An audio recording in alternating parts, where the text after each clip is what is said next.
As host of the Travel Channel's Expedition Unknown, Josh Gates is used to uncovering iconic mysteries, but his latest excursion brought him to Egypt, where he got exclusive access to the remains of King Tut's mother. Take a look. It's a mystery as old as the pyramids. What happened to Queen Nefertiti, a legendary beauty and powerful ruler, married to King Tut's father, so beloved he made her co-king. But after death, she was erased, her mummy gone. This is the most famous image of Nefertiti. Josh Gates, archaeologist and adventurer, was hooked, traveling to Egypt for the Travel Channel's Expedition Unknown to look for answers. This is a tomb known as KV35. The first clue, far from King Tut, a mummy known as the Younger Lady, now in a quiet corner of the Cairo Museum.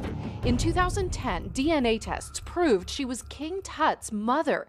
Was she a mistress, another wife, or, as Gates and Egyptologist Aidan Dodson suspect, the missing Nefertiti? Is it possible that the mummy of Nefertiti is actually sitting under glass in a museum right now? I think it may be probable. They used high-tech imaging to scan the Younger Lady's head for the first time, creating an exact replica, the basis for a forensic reconstruction. This rather sad, mutilated face you can't really visualize as a living, breathing woman.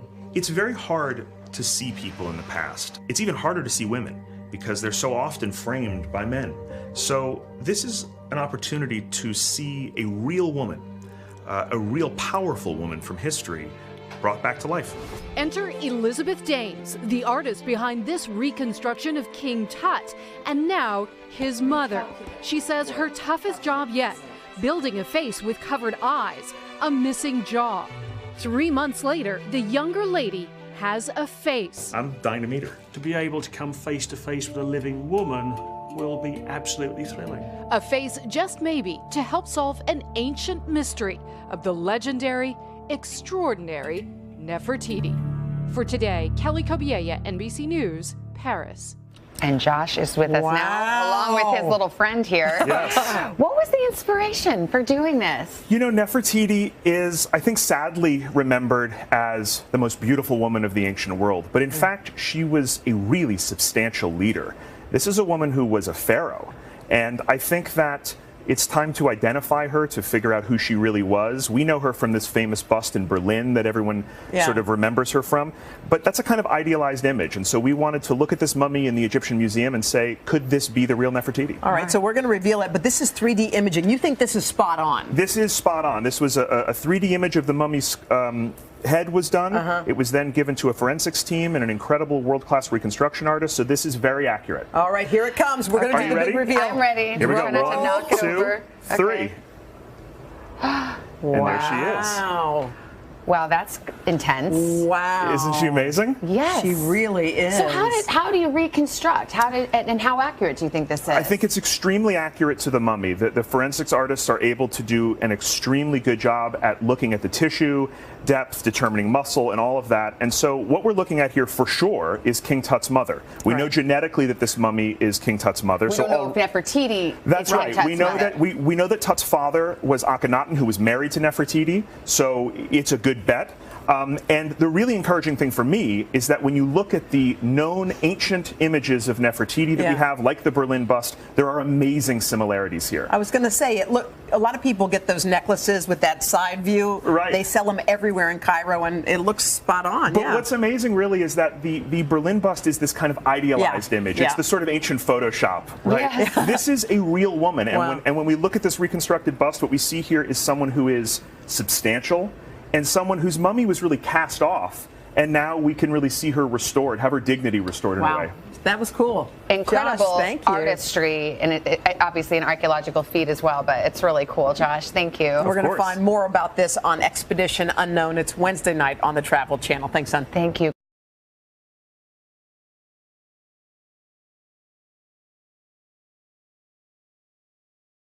I am a black Egyptian. My father is much darker than I am. My mother is lighter than I am. In Egypt, people are identified by the religion first, not the race. So in Egypt, if you are Christian, you are a minority person. But if you're black, You're not a minority person. You are a part of the mainstream society. And I came from this background. And in Egypt, you identify as Arab and as Muslim. And in this country, when I first came, I identified myself as Arab American and Muslim first. And gradually, I became to identify myself as black. I came to the U.S. in 1978, and I became a U.S. citizen in 1985. When I became a U.S. resident, I was told by the Immigration and Naturalization that I am white. And I told them that I'm black, and they said, no, in this country, you are white. All Arabs in this country, all Arab immigrants are white. I didn't pay much attention in the beginning to this, because in the Arab world, we identify with our ethnicity first as Arabs, and then with the race second as black or white or whatever.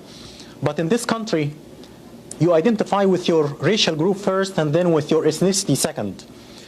Gradually, I became black first and Arab second. And I rejected my white classification publicly for the first time in 1987, in February, as a panelist in a function sponsored by the Association of the Study of Black Life and History in Detroit. I said that I belong to two minority groups. I am Arab American and Black American, and I'm racially black and ethnically Egyptian. I was harassed by my employer right after that. I work for a white school district. The superintendent is white. All the associate superintendents are white, even though that we provide services to 30% black population. But the organization is white and the approach is very white. The attitude towards me changed completely after I went out publicly and rejected my white classification. One coworker came to me and told me, a white coworker came to me and told me right after the function that he met with the superintendent, and if I don't keep my mouth shut, my educational career is over. He said, you have nothing to do with these people, you have a history and a culture. These people came from the jungle, you have nothing to do with them. These people lie and steal. When I see one of them in my neighborhood, I call the police. And I was told by the director of general education, who is retired now, in '88, I was told by him that I get people angry when I say that I'm black Egyptian. If I just say that I'm Egyptian, I would get along. I have to add that I was denied promotion twice because I chose black classification. This is part of my 2 lawsuits against my employer, which are currently pending, 2 lawsuits. Now, just for the education of our viewership, why don't you share with us a breakdown of Egypt as it is today, insofar as blacks or combinations thereof of European descent and what have you? We don't have Egyptians of European descent in Egypt. We have a population which is basically which is basically a mixture of ancient Egyptian blacks who intermarried with Arabs right after the Arab conquest. The ancient Egyptian population was brown and black before the Arab conquest. But before the Arab conquest came the Greeks. It was the ancient Egyptian population was in Egypt for thousands of years. The ancient Egyptian population was brown and black. And the Greeks came in 300 BC, and they started to intermarry with the local population.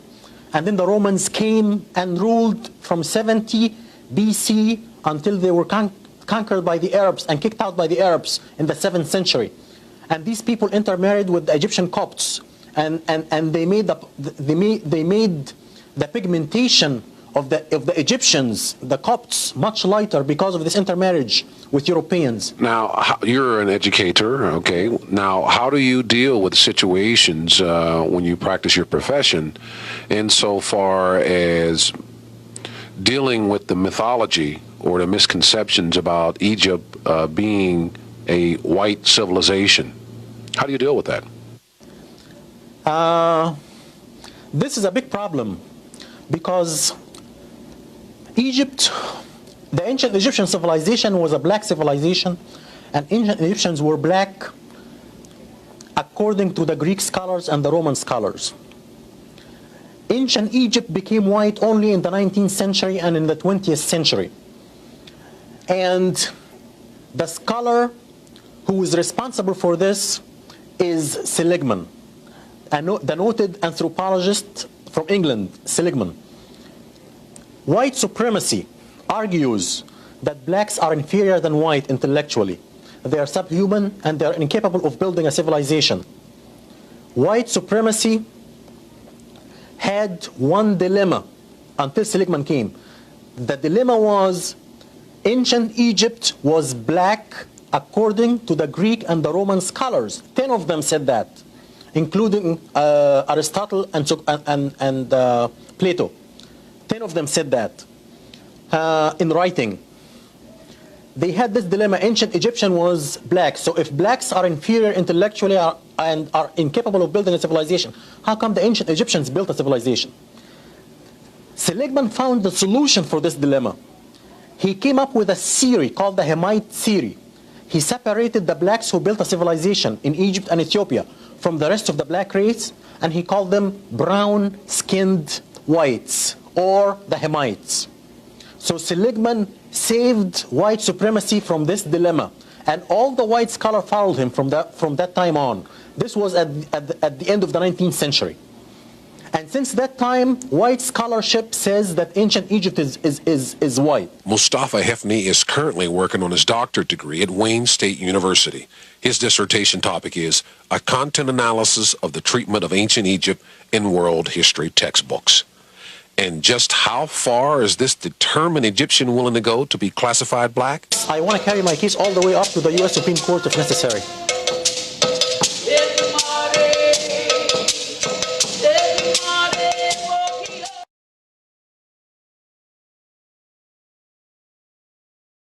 Almost for centuries, this obsession with fairness has been there, this prejudice against the dark has been there. Skin lightening market in Asia Pacific alone is valued at over $13 billion US.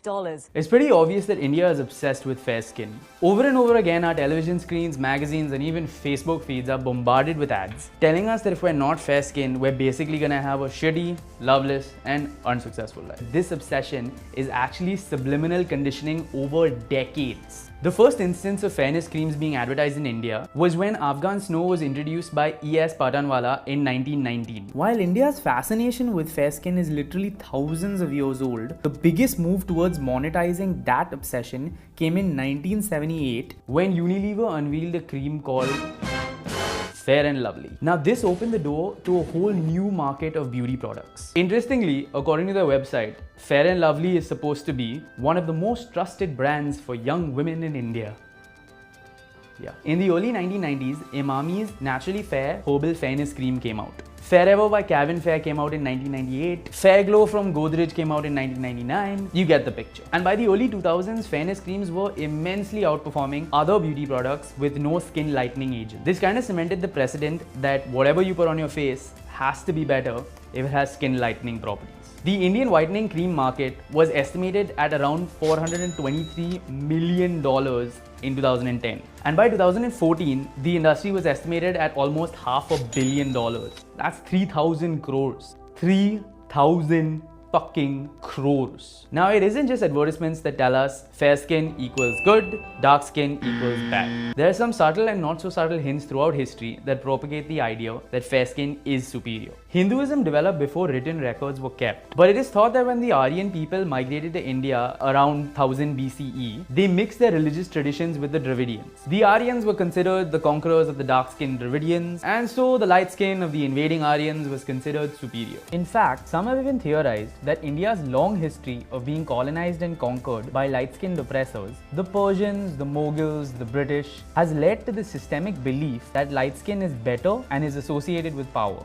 It rings true in the caste system as well. Historically, those in the higher caste with more privilege and more power were more light-skinned than those in the lower caste. And this is very clearly due to the fact that the lower caste often worked as physical laborers and spent their days doing work under the hot sun, while those in the higher castes remained indoors. It was around the 18th century that Europeans began insisting that skin color was an indicator of moral and intellectual qualities to justify their torture of Africans. And it's theorized that this had a pretty big influence on us, leading to the adoption of these ideas that resulted in internalized racism. There's even an old Sanskrit word, Asurya Sparsh, which is used to refer to someone who is light-skinned, not touched by the sun, and therefore rich and pure. Mythology and these archetypal good versus evil figures also partake in the collective superiority of fair skin. According to Shamala Bhatia, an associate professor of history at Bharati College, University of Delhi, many ancient scriptures, folktales, and epics describe the good character as being fair-skinned, implying that dark-skinned characters are associated with evil. Fairness often also comes into play in matrimonial ads, as a trait that cannot be negotiated in a potential spouse. And most importantly, there seems to be a natural partnership between the entertainment industry and the cosmetic industry. Models and actors are particularly preferred to be light-skinned, and their dark-skinned counterparts see little screen time. Actor Nandita Das has stated that when she plays an educated upper-class woman, directors and makeup artists would be more attentive to making sure that her skin is lighter on camera. So this whole thing of self-esteem being so connected to the color of your skin started really bothering me, because I was very fortunate that my parents didn't give me this complex. But it wasn't that I was naive. I mean, people all around, even my growing up years, somebody would say, oh, you've got nice features, but poor thing, you're dark. Or don't go out in the sun because you'd get dark. Off-screen, Bollywood actors themselves participate in fairness cream ads, in which fair skin is a sign of desirability, attractiveness, and overall success. Priyanka Chopra did a 5-part ad series in 2008 for Pond's White Beauty. In a 2013 Imami ad, Shah Rukh Khan tells a young man that he'll only be successful after he hands him a tube of skin lightening cream. In fact, it's probably one of the biggest endorsement deals that celebrities in India do. Katrina Kaif for Olay's Natural White range, Sonam Kapoor for L'Oreal's White Perfect moisturizing cream, Preeti Zinta and Herbal bleaching ads. And all in all, they seem to practice what they preach. There are a lot of theories out there that celebrities appear a lot fairer than they used to. And it's possible that it's because the industry demands so. It's rumored that Kajol underwent a skin melanin surgery, though she denies this and claims that she just stayed out of the sun. Priyanka Chopra admitted in a Glamour interview that she used to use skin lightening cream. And these are just a couple of examples. Through the years, Bipasha Basu, Hema Malini, Shilpa Shetty, Deepika Padukone, Sridevi, even Rekha, all have been speculated to have lightened their skin in some way. Beauty in India is inextricable with fairness, and that's even demonstrated by all the Miss India winners. Historically, previous Miss India winners have always had light skin. In 2014, when Neena Davuluri became the first Indian American woman to win a Miss America pageant, not only did she face racist remarks from Americans, but also harsh criticism for her dark skin from her Indian contemporary. In India, media commentators at the time explained that Davuluri wouldn't have been fair-skinned enough to have won a pageant in India itself. In her dissertation, cultural anthropologist Susan Runkle described how she sat in on weekly sessions between dermatologist Dr. Jamuna Pai and contestants of Miss India 2003. She noted that every single woman was using some skin lightening treatment or the other. Dr. Pai stated, "Fair skin is really an obsession with us. It's a fixation. Even with the fairest of the fair, they feel they want to be fairer." Apart from the negative tolls our fascination with fair skin has on our self-esteem and mental health, skin lightening can lead to serious skin and health conditions, which include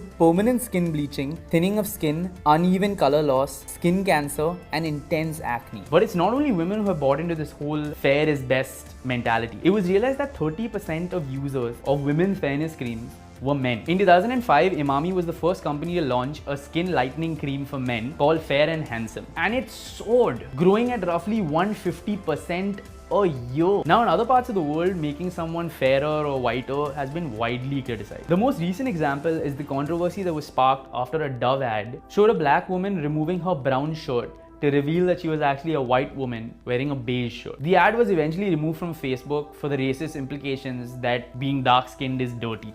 After actor Kerry Washington appeared on the cover of Adweek in 2016, she took to Instagram to address a photo that had appeared to be lightened and her face being noticeably altered. A Thai skin whitening cream made by Soul Secret posted an ad to YouTube featuring two women, one whose skin darkens, and was accompanied by the tagline, "You just need to be white to win." Commenters and social media users were obviously upset, and the ad was removed. And while close to home, some strides are being made, like the Dark is Beautiful movement and some actors calling out the judgments based on skin color, there's a long way to go before India finally ends its obsession with fair skin.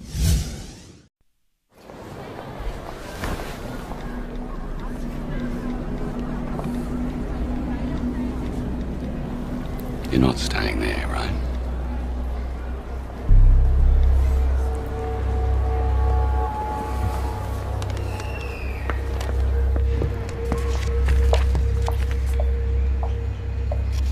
What do you think she's up to?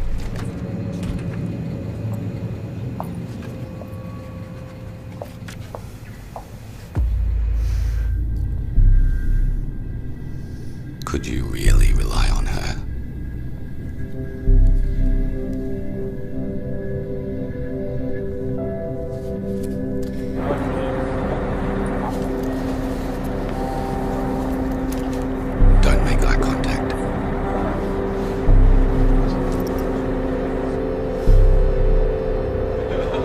oh, excuse me, what about my change? And the abo barman says, Go on, it's only a joke.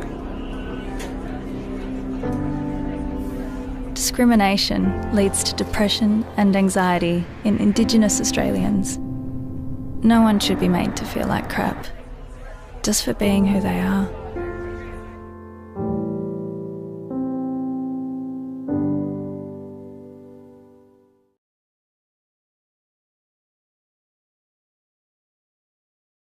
They always talk about the good things white people did in their history. What about the bad things when they tried to get rid of us? That was really overwhelming to kind of experience.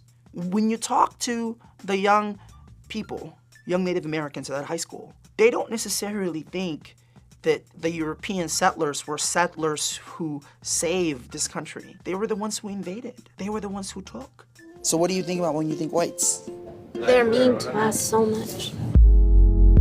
When we found out what the word wasichu means, which is he who takes the best meat, which is what they call white people, you could understand from that perspective, right?